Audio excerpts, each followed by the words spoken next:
She doesn't have anyone else. We're her family. We're the only family she has.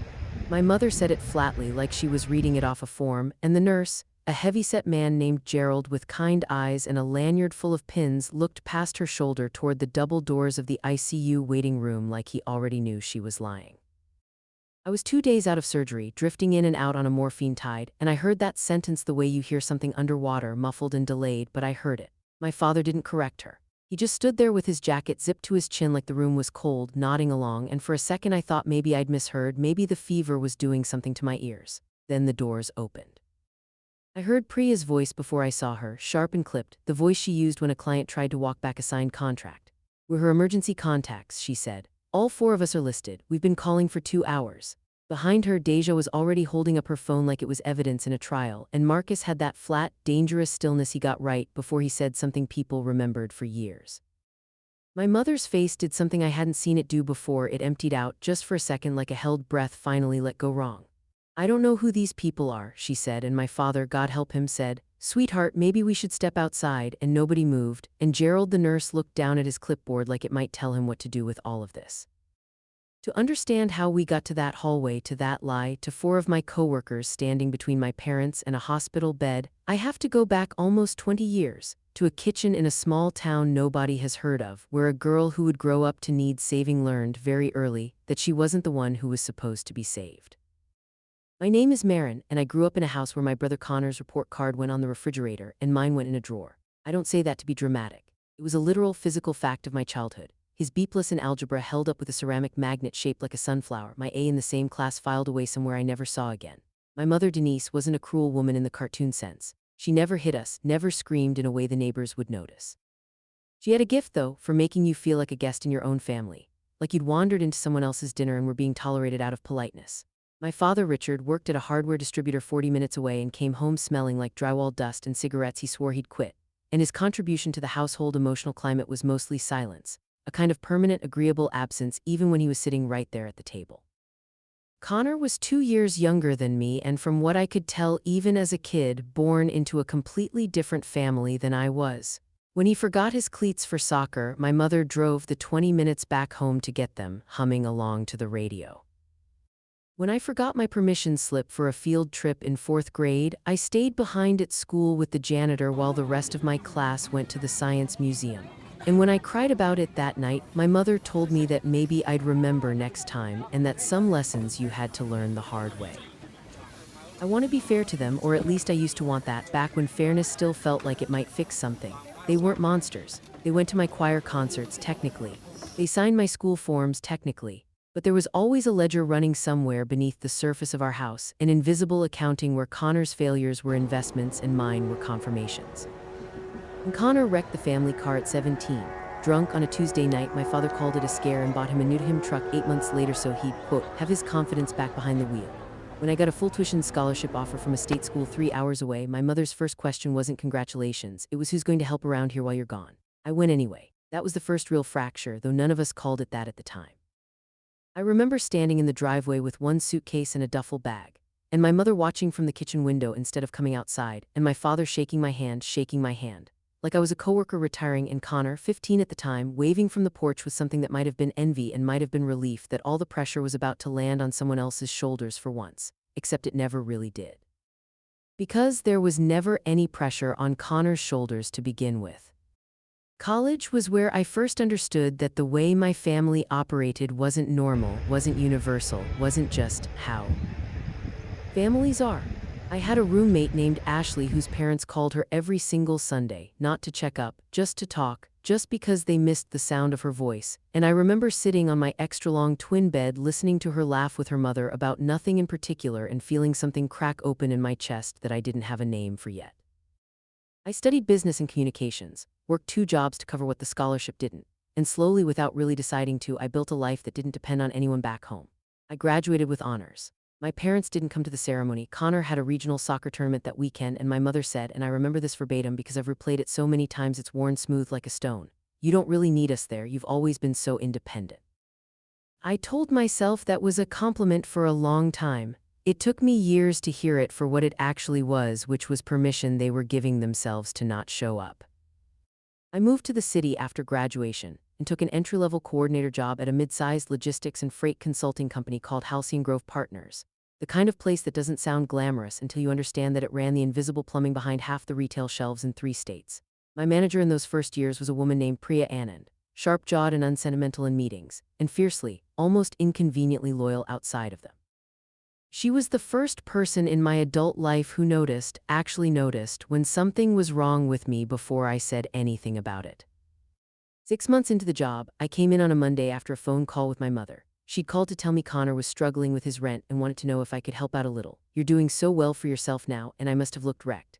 Because Priya pulled me into the small conference room with the broken blinds and just sat with me for 20 minutes without asking a single question, and then said, "You don't have to explain it. I just want you to know I saw it." Nobody in my family had ever said anything like that to me. I didn't cry in front of her, but I cried in my car in the parking garage for a while after, the good kind of crying, the kind that empties something out instead of just adding to the flood. Over the next several years, my career grew the way ivy grows. Slow and then suddenly everywhere, coordinator to analyst, analyst to operations lead to regional manager by the time I was 29. And alongside that, almost as a byproduct of simply showing up to the same building every day with the same handful of people, something else grew too, something I didn't have a tidy word for until much later. There was Deja Coleman, who joined the team as a client success associate the same year I made regional manager, whip-smart and loud in a way that filled up rooms, the kind of person who remembered your coffee order after hearing it once and your worst day after hearing about it only once too. There was Sam Whitfield, quiet and meticulous, an account specialist who brought soup to anyone who so much as sneezed near his desk. And there was Marcus Reyes, who ran logistics scheduling with the grim efficiency of a man who had once been an Army supply sergeant and never fully turned that switch off, and who had, somewhere in the 3 years I'd known him, appointed himself my unofficial older brother, a role my actual family had left permanently vacant. None of us set out to become what we became to each other. It happened the way most real things happen, in small accumulating moments nobody bothers to write down until later, when you need to explain how you ended up loving people who don't share your blood more than the people who do. It was Deja who drove me to urgent care at 11 at night when I got food poisoning from a gas station sandwich and had no one else to call. It was Sam who quietly covered my shift for 3 days without telling anyone when my grandmother, my father's mother, the one relative on that side who'd ever treated me like I mattered, passed away and I couldn't get out of bed to ask for the time off myself. It was Priya who, when I finally admitted out loud in that same broken blinds conference room that my parents had asked me again, to help cover Connor's mounting credit card debt because you make so much more than he does, it's only fair, told me very calmly that fairness wasn't the same thing as obligation, and that I was allowed to say no to people just because they'd known me the longest. There was an incident before the wedding, smaller in scale but somehow just as telling, that I think about almost as often. It happened the winter I turned 27, 2 years into my job at Halcyon Grove, the year I'd finally saved enough to put a real down payment on a car that wasn't held together with duct tape and hope. My parents called in December, a joint call, both of them on speakerphone in a way that always meant they'd rehearsed something beforehand. And my mother explained that Connor's landlord was threatening eviction over 3 months of missed rent, and that they'd already covered 2 of those months themselves and simply didn't have the third. And could I just this once wire the money directly to the landlord so Connor wouldn't have to feel embarrassed handling it himself?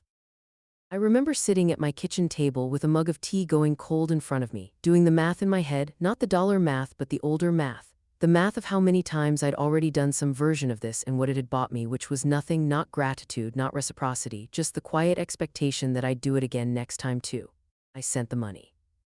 I want to be honest about that because it would be easy to tell this story as a clean, linear march toward boundaries, and it wasn't. I sent the money, and Connor never mentioned it, not a thank you text, not an acknowledgement. And when I brought it up gently to my mother a few weeks later, she said, "He's proud, Maren, you know that he probably didn't want to make it a bigger deal than it needed to be." And I sat with that explanation for a long time before I understood that it wasn't really an explanation. It was a dismissal, dressed up to sound like insight into my brother's character instead of what it actually was. Which was permission for him to take without acknowledging, because acknowledging might have required him to eventually give something back. I want to tell you about the incident with the wedding, too, because it's the one that finally cracked something all the way through instead of just chipping it. Connor got engaged when he was 26 to a woman named Kayla, sweet and a little overwhelmed by the family she was marrying into, and the wedding planning became, predictably, a referendum on who in the family was worth what. My parents, it turned out, had quietly promised Connor and Kayla $15,000 toward the wedding, money they did not, as far as I could tell from years of watching their finances hemorrhage around Connor's decisions, actually have. So my mother called me in March, 6 months before the wedding, and asked, with the particular breeziness she used when she wanted something and didn't want to admit she was asking, whether I'd be willing to help out with a few of the vendor deposits just to take some pressure off your father. I asked how much. She said maybe 8,000 could go either way. I said I needed to think about it, which was true, and also the first time in my life I hadn't simply said yes on reflex. And the silence on the other end of that phone call told me everything about how unfamiliar that answer was to her. I ended up saying no. Not because I couldn't afford it, I could have by then, and it would have hurt but it wouldn't have broken me, but because something in me finally understood that saying yes wouldn't buy me anything except the right to be asked again next time for something bigger. I told my mother I loved Connor and wished them well, but that I wasn't in a position to contribute that kind of money. She didn't yell. She did something worse, which was go very quiet and say, "Well, I hope you know how this looks," and hang up. 3 weeks later, I got a text from Connor, not a call, a text that said family should show up for each other, and he guessed he knew now where he stood with me. I wasn't invited to the wedding. There was no formal announcement of it, no confrontation, just a slow erasure. The save the date I'd already gotten was never followed by an invitation. And when I finally asked my mother about it directly over the phone in June, she said, and again I remember this precisely because some sentences carve themselves into you, "We just didn't think you want to be somewhere you clearly don't feel connected to us." I told Priya about it in the office kitchen while the coffee machine gurgled between us, and I remember trying to make it sound smaller than it was, the way you do when you're embarrassed that something can still hurt you at your age, and Priya just looked at me and said, "That's not how you talk about people who are choosing not to invite you. That's how you talk about people who got voted off an island." She wasn't wrong. It took me another 2 years to fully accept that the island metaphor was closer to the truth than I wanted it to be. There was, in the middle of all that slow unraveling, a stretch of months where I let myself believe things might get better. And I think it's important to be honest about that, because hope isn't stupid just because it turns out to be wrong. It was the spring after Connor's wedding, almost a year after the $15,000 and the missing invitation, when my mother called out of nowhere and asked if I'd want to get lunch, just the two of us, no agenda. I remember sitting in my car in the restaurant parking lot for 10 minutes before going in, rehearsing what I'd say, half convinced this was another ask dressed up as an olive branch. It wasn't, not that day. My mother showed up looking smaller than I remembered, older around the eyes. And she talked for almost an hour about things that had nothing to do with money, about her own mother, my grandmother on her side, who I'd never really known because they'd been estranged too, and how she'd sworn she'd never let that happen with her own kids, and how she thought, sitting across from me in a booth with bad lighting and a menu sticky with laminate residue, that maybe she'd failed at that promise without ever fully admitting it to herself. She apologized, not specifically, not for any one thing, but in that vague and gravity-heavy way people apologize when they're not ready to name what they're actually sorry for. I cried in that booth. I let myself believe for about 6 weeks after that lunch that we were going to be one of those families that limps its way back toward each other, slowly, imperfectly, but toward. I remember specific details from that lunch with a clarity that still surprises me, the kind of clarity your memory only grants to moments it suspects, even in the living of them, might turn out to matter later. My mother ordered a chicken salad she barely touched. She kept turning her water glass in slow quarter circles on the table while she talked, a nervous habit I hadn't seen since I was a kid, watching her wait up for my father to come home from nights he never fully explained. At one point she reached across the table and took my hand briefly, an unfamiliar gesture that felt almost formal, like she was trying out a script she'd read somewhere about how mothers were supposed to behave, and she said, "I know I wasn't the mother you needed. I think some part of me always knew and just decided it was easier not to look at it directly." I didn't say anything for a long moment. I didn't trust my own voice yet. When I finally spoke, I told her I appreciated her saying it, and I meant that even though some cautious, well-worn part of me was already bracing for whatever came next, because in my experience with her, softness was rarely offered without eventually being invoiced. We texted more during those 6 weeks than we had in the previous 2 years combined. She sent me a photo of a bird's nest in the gutter outside their kitchen window with 3 little robin's eggs in it. No caption, just the photo, and something about the ordinariness of that gesture undid me a little, because ordinary was the thing I'd wanted from her my whole life and never got. I started to let myself imagine holidays that didn't feel like an audition. And then in early June, my mother posted something on social media, a long post about the importance of family loyalty and how it broke her heart when children chose their own comfort over their obligations to the people who raised them. And she didn't tag me, didn't name me, but she posted it 4 days after I told her gently that I still wasn't in a position to help cover a car repair loan Connor had defaulted on, and that my parents were now covering the payments for.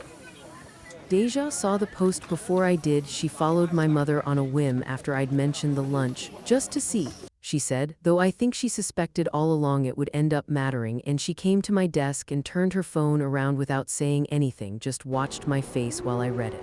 I didn't cry that time. I think that was the moment I actually understood all the way down that the lunch hadn't been an opening, it had been a setup, a soft place to land the next ask, and when the ask didn't land the way she wanted, the mask came back off so fast it was like it had never really been on. After that I pulled back hard. I stopped answering every call. I let voicemails sit for days. I told Priya, and by extension the rest of the team, the broad shape of what had happened, not every detail, but enough that they understood why I flinched a little every time my phone showed my mother's contact photo, an old picture from a Christmas years back where none of us were really smiling, just performing smiling for the camera. Marcus, in his blunt, soldierly way, told me I should update my emergency contacts at work, that whatever was going on with my parents, it wasn't fair to lean on people who'd shown they'd drop the rope the second it got heavy. I did it almost as an afterthought on a slow Thursday afternoon, sitting in HR's online portal, removing my mother's name and my father's name from the emergency contact fields and replacing them with Priya's number first, then Marcus's, then a note in the medical section since the company let you add one that said, "In the event of a serious medical emergency, please contact Priya Anand before any other party. She is authorized to speak on my behalf regarding my care." I remember feeling a strange, guilty relief typing that sentence, like I was betraying someone even though the someone in question hadn't earned the loyalty I was withdrawing. I didn't update my hospital's own paperwork the same way. That would come later, almost by accident, during a routine physical, when a nurse practitioner asked if I wanted to designate a healthcare proxy. And I said yes without much thought and wrote down Priya's name because hers was the first name that came to mind. And I didn't tell anyone I'd done it, least of all Priya herself, because it felt too heavy a thing to say out loud. Hey, I picked you to make decisions about whether to keep me alive. Life went on the way life does in the gap between disasters. I got promoted again. I bought a small house with a yard too big for me to keep up with and a kitchen too small for the dinner parties I started hosting anyway, Sam bringing his soup, Deja bringing too much wine, Marcus bringing folding chairs nobody asked for but everybody ended up needing. My parents and I settled into a kind of Cold War détente, birthday texts, obligatory and brief, a Christmas call each year that lasted 11 minutes and covered the weather twice. Connor and I didn't speak at all. I told myself I'd made peace with it. I believed that mostly right up until the night of the accident. It happened on a Wednesday in October on the two-lane road that cut through the industrial park between the office and my house, the same road I'd driven maybe 800 times without incident. A pickup truck ran the light at the intersection by the old grain elevator.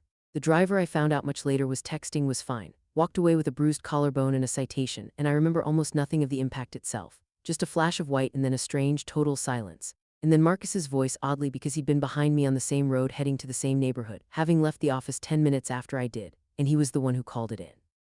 The one who stayed kneeling by my door talking to me in a low, steady voice about nothing, about a fishing trip he was planning, about how his daughter had lost her first tooth that morning, until the paramedics arrived, because someone had told him once that talking about something ordinary keeps a person's mind from going somewhere dark, and Marcus, it turned out, remembered everything anyone had ever told him that might someday be useful. I don't remember the ambulance. I remember fragments after that, bright lights, a mask over my face, someone cutting my shirt away, a voice asking me to squeeze their hand if I could hear them, and then nothing, a long, unlit stretch of nothing for the better part of 2 days. What I know of what happened during that stretch, I know because it was told to me afterward, pieced together from the people who lived through it while I was somewhere else entirely, floating in whatever gray country a body goes to while it's busy trying to survive itself. The hospital itself, I learned afterward, had been a small chaos of its own that first night. The emergency department running 2 trauma cases at once, mine and an unrelated one from a warehouse accident on the other side of town. And the staff working my intake were stretched thin enough that the ordinary careful process of confirming a patient's designated contacts got compressed into something faster and sloppier than it should have been. This matters, I think, not as an excuse for what my mother did, but as the mundane, unglamorous truth underneath it, that the lie she told didn't happen in some dramatic vacuum, it happened in the gap left open by an overworked admissions clerk pulling the wrong file, a gap my mother chose to walk into and claim for herself rather than correct. Marcus called Priya from the ambulance bay before they'd even finished loading me in. Priya called my emergency contact line at the hospital the moment she got off the phone with him and gave them her name, her authorization, the healthcare proxy note I'd filed away and forgotten about. But hospitals are bureaucracies before they are anything else, and somewhere in the chaos of the intake process, an admissions clerk working off an old insurance file from 3 years back, before I'd updated anything, back when my parents were still listed as my primary contacts on the policy I hadn't thought to change, pulled my parents' number instead and called them first, hours before Priya's paperwork made its way up through the system. My mother and father arrived at the hospital that night believing, I think, that they were the only people in the world who had any right to be there, because as far as that first phone call told them, they were. What happened over those next 2 days while I drifted in and out under sedation, machines keeping count of my heartbeat in soft, pat beeps, was a slow collision of two families who didn't know the other existed, both of them converging on the same waiting room by different roads. My parents got there first and stayed, camped in the corner chairs nearest the vending machine, my mother working her way through a paperback she never seemed to actually read, my father pacing the hallway in loops so consistent the night shift staff started timing their rounds around him. When the ICU social worker, a soft-spoken woman named Renata, came by to gather information for my chart next of kin support system who should be kept updated, my mother told her without hesitation that it was just the two of them, that I didn't have anyone else, no siblings close by, no partner, nothing. I don't know exactly why she said it. I've turned it over so many times since, trying to find the version of that lie that makes sense of her, and the closest I've come is this. My mother has spent her whole life needing to be the center of every story she's in, and a daughter with a chosen family, a daughter who mattered to people outside the four walls my mother had built her identity around, was a story she couldn't stand to be a supporting character in. Easier, cleaner, more flattering to erase the other people entirely and just be the grieving, devoted mother, alone in her vigil, than to be the mother whose daughter had to build a family somewhere else because the first one hadn't been safe enough to stay in. Whatever the reason, it meant that when Priya, Deja, Sam, and Marcus started arriving that first night, having driven straight from the office and from their own homes the moment word spread, having called ahead, having identified themselves as my emergency contacts, they were met at the front desk with confusion, and then delay, and then, because hospitals move slowly and carefully when two competing claims to a patient show up at once, real resistance. A different nurse on a different shift, not knowing what my mother had already told Renata, let it slip during a shift change that a Ms. Annan had called earlier claiming to be a designated contact. And that set off a scramble that took the better part of a day to untangle, a day during which my parents sat with the doctors and made decisions about my care, decisions about pain management protocols, about which specialist to bring in for a second opinion on the internal bleeding. Decisions that, if I'd been able to speak for even 30 seconds, I would never have wanted them making, while my actual chosen family sat 40 feet away in the general waiting area, not yet allowed back, growing more furious and more frightened by the hour. That's where we are now, back at the beginning, at the moment I heard through the fog of the second day. My mother's voice saying she was the only family I had, my father zipping his jacket to his chin like the room could still get colder. I want to walk through exactly how it played out, because it did not happen the way these things happen in movies, with a single clean gasp and a single clean apology. It was messier than that, and slower and more human. Gerald the nurse had come out to update my parents on a change in my medication schedule when Priya pushed through the double doors with the other three behind her. And I understand now, from what they told me later, that Priya had spent the previous 4 hours on the phone with hospital administration, with HR at Halcyon Grove, with anyone who could produce a copy of the healthcare proxy documentation I'd filed and half forgotten about. And she walked into that hallway holding a folder like it was a subpoena. "We're her emergency contacts," she said, and I'm told her voice didn't shake at all, though she told me weeks later that her hands had been shaking so hard inside her coat pockets that she dug half-moons into her own palms. "All 4 of us are listed. We've been calling for 2 hours, and I have documentation showing I'm her designated healthcare proxy." Deja held up her phone with a photo of the HR emergency contact form pulled up on the screen, my handwriting visible in the digital scan, my signature at the bottom. Marcus said nothing at first, just stood there with his arms crossed, radiating the kind of stillness that made people in uniform instinctively straighten up. My mother's face emptied out the way I described that held breath moment, and then it filled back in with something colder, more defensive. "I don't know who these people are," she said, looking at Gerald, not at Priya, as if refusing to make eye contact with my coworkers could make them not exist. "I'm her mother. I don't know why strangers are showing up claiming to speak for my daughter."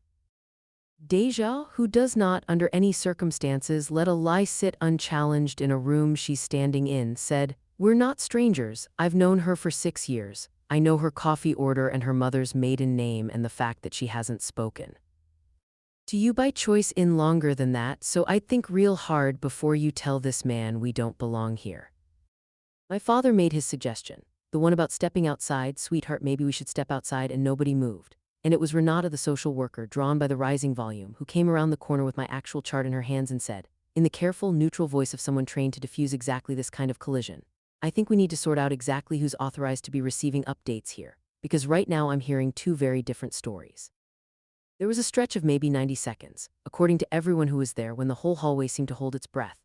My mother and Priya locked in a kind of standoff that had nothing to do with volume and everything to do with who would be believed.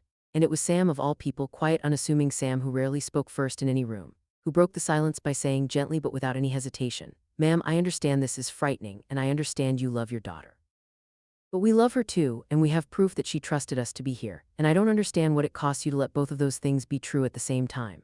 My mother looked at him like he'd spoken a language she almost recognized but couldn't quite translate. My father, still zipped into that jacket, finally said something that wasn't a suggestion to step outside. He said quietly, mostly to my mother, "Denise, maybe we should just listen." It was the first time in longer than I could remember that I'd heard him disagree with her about anything in front of other people, and small as it was, it seemed to open a crack in whatever certainty she'd been standing on. It was Priya's folder that ended it, in the end, not shouting, not accusation, just paperwork, the quiet, unglamorous weapon of adult conflict. The healthcare proxy form filed with the hospital's own system months earlier during that routine physical named Priya explicitly, dated, notarized, uncontestable. Renata studied it for a long moment, then looked up at my mother, and I wasn't awake for this next part, but Marcus described her expression to me later as the look of a woman recalculating everything she thought she understood about the last 2 days. "Ma'am," Renata said, "this document predates your arrival tonight. It's already on file. It says here that in the event Maren is unable to make decisions for herself, Priya Anand is her designated authority, and that you and her father are listed as secondary contacts only, to be informed but not consulted on treatment decisions unless Ms. Anand is unreachable." My mother's mouth opened and closed once like something caught on a hook. "That can't be right," she said. "She would have told us." Priya's voice when she answered wasn't cruel, which I think surprised everyone in that hallway, including her. "Would she, though?" was all she said, and let it sit there. I woke up fully for the first time later that same evening, groggy and disoriented, tubes and monitors turning the room into a soft electronic hum. And the first face I saw clearly, once my eyes adjusted to the dim light, was Deja's, curled into the vinyl chair beside my bed with her coat still on, scrolling her phone to stay awake. And the second thing I registered slower was Marcus asleep upright in the corner with his arms crossed, like even unconscious he was standing guard. And the third was the low murmur of Sam's voice out in the hallway, on the phone with someone, probably his wife, telling her he'd be home late again and not to wait up. I didn't see my parents that night. I found out the next morning from Priya, in the gentlest voice she could manage, that they'd left sometime after the confrontation in the hallway, that there had been no dramatic final scene, no slammed door, just my mother saying quietly to no one in particular, "I need some air," and my father following her out, and neither of them coming back that night, though they did come back 2 days later, subdued. My mother's eyes red-rimmed in a way that could have been grief or could have been the particular shame of being caught, and I genuinely still don't know which, and some days I think it doesn't matter which, because the effect on me was the same either way. The conversation we eventually had 4 days after I was moved out of the ICU and into a regular recovery room was not the reconciliation scene either of us might once have imagined for ourselves. My mother sat in the chair Deja had occupied the first night, her purse in her lap like a shield, and she said she didn't know why she'd told the nurses I had no family, that it had felt true in some way she couldn't explain, that in the panic of it she hadn't been thinking about me at all, just about herself, about being the mother, the one in charge, the one people looked to for answers. It was, I think, the most honest thing she'd ever said to me. It was also, I understood even as she said it, not an apology so much as a diagnosis, an explanation offered in place of the accountability I actually needed from her. I told her that. I told her with a calm that surprised even me, drug-hazed and stitched together as I was, that I understood why she'd done it, that I even believed her when she said it wasn't really about me. And that neither of those things changed the fact that I'd built, over 10 years without her help, and in some ways in direct defiance of everything she'd taught me family was supposed to look like.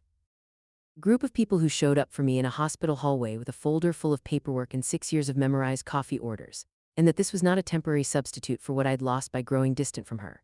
It was the actual thing, the real version, the one that had been missing my whole childhood, and that she was welcome to be part of my life going forward only on the terms of honesty and respect that she'd shown for one single hallway conversation.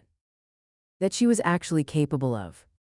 She cried. I didn't, not in front of her, though I did later after she left, the good kind of crying again, the kind that empties something out. My father didn't say much of anything that day, which was, in its own quiet way, entirely consistent with the man he'd always been. The weeks that followed were slow in the particular way recovery is slow, measured in small physical victories. The first day I could sit up unassisted, the first day I could walk to the bathroom without the walker, the first day the pain finally dropped low enough that I could laugh without flinching, which happened fittingly, because Marcus told a story about his daughter trying to negotiate her bedtime by citing case law she'd apparently learned about from a cartoon.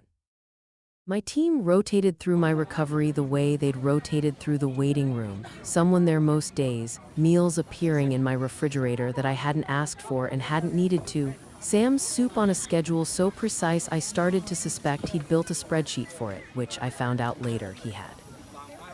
My parents visited twice more before I was discharged, brief and careful visits. My mother bringing flowers the second time, an ordinary, unremarkable gesture that meant more to me than I expected it to, not because it fixed anything, but because it was small and honest and asked nothing of me in return. There was a particular afternoon, maybe 6 weeks after I'd been discharged, when Priya showed up unannounced with a stack of paperwork from the company's HR department. Not urgent, nothing that couldn't have waited, and I understood after a few minutes that the paperwork was an excuse, that she'd really come because she wanted to see with her own eyes that I was still improving, still climbing back toward myself. We sat on my back porch, the big yard gone brown and tangled with the last of autumn, and she told me something I hadn't known, that during those first frantic hours in the waiting room before the folder and the healthcare proxy form had settled anything, she genuinely considered the possibility that the hospital would simply side with my parents by default, that blood would win out over paperwork the way it so often does in places built to assume that family means the people who share your last name. I was scared, she said, which surprised me because I had never once in 6 years of working under her heard Priya admit to being scared of anything. Not for me, for you. I kept thinking, what if we get all the way here and it still isn't enough? What if the 4 of us aren't allowed to be the people who matter? I told her it was enough. I told her it had always been enough long before that night, and that the hospital hallway had only made visible something that had already been true for years. Physical therapy took up most of my winter, 3 sessions a week in a strip mall clinic that smelled perpetually of rubbing alcohol and ambition. And Marcus, without ever asking whether I wanted a ride, simply began showing up outside my house at the appointed times, engine idling, a travel mug of coffee already made the way I liked it sitting in the cup holder on my side. We didn't talk much on those drives, not at first, and I came to understand that the silence itself was the gift, that Marcus had decided somewhere along the way that showing up consistently mattered more than filling the air with conversation, and that this too was a kind of love I'd never been taught to recognize as a child, the love that doesn't need witnesses or thank you cards, that just keeps arriving on schedule whether or not you comment on it. I don't want to tell you that everything resolved itself into some tidy new equilibrium, because it didn't, not fully, not in the months since. My parents and I talk more now than we did before the accident, careful, bound. At conversations, the kind you have with people you're still deciding whether to trust again. Connor reached out once a few weeks after I was discharged, an awkward, half-apologetic text that didn't mention the wedding or the money or the years of silence, just asked how I was healing, and I answered him honestly, and we've left it there for now, a door held slightly open rather than thrown wide, which feels, for the 2 of us, about right. My mother has not, as far as I know, told anyone the version of the story where she told a nurse her daughter had no family, and I haven't pushed her to. Some truths don't need to be publicly confessed to be privately understood, and I think we both understand this one, sitting between us now, unspoken but no longer unspeakable.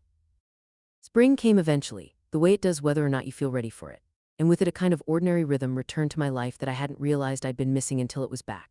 The office humming with its familiar low static of ringing phones and Deja's laugh carrying over the cubicle walls. Marcus's travel mug retiring from its winter duty once I no longer needed the rides. Sam's soup deliveries slowing to an occasional, affectionate gesture rather than a daily necessity. I went back to work part-time in March and full-time by May. And the first week back, someone from a different department I barely knew stopped by my desk just to say she'd heard what happened and was glad I was okay. And I realized sitting there that the story had traveled through the building in the particular way stories do, softened and simplified in the retelling, but that the core of it, the part that mattered, had survived the journey intact, that when it counted, I hadn't been alone.